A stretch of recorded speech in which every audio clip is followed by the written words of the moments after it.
জংঘলৰ মাজত বেয়া কাম কৰি থাকোঁতে ধৰা পৰিল যুৱক যুৱতী।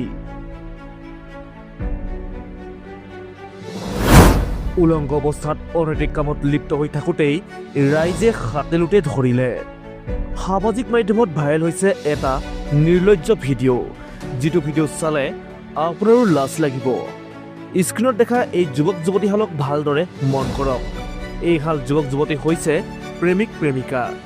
এইহাল যুৱক যুৱতীয়ে আজি জংঘলৰ মাজত সম্পূৰ্ণ উলংগ অৱস্থাত অনৈতিক কামত লিপ্ত হৈ থাকোঁতেই হাতেলোতে ধৰিলে ৰাইজে। ভিডিঅ'টো বৰ্তমান সামাজিক মাধ্যমত ভাইৰেল হৈ পৰিছে। ৰাইজে হাতেলোতে ধৰাৰ পিছত নীলাজ যুৱক যুৱতীহালে কান্দি কান্দি হাতযোৰ কৰি ক্ষমা খোজাৰ পিছতেই ৰাইজে দুয়োকে এৰি দিয়ে। এই ভিডিঅ'টো বৰ্তমান সামাজিক মাধ্যমত তীব্ৰ গতিত ভাইৰেল হৈ পৰিছে।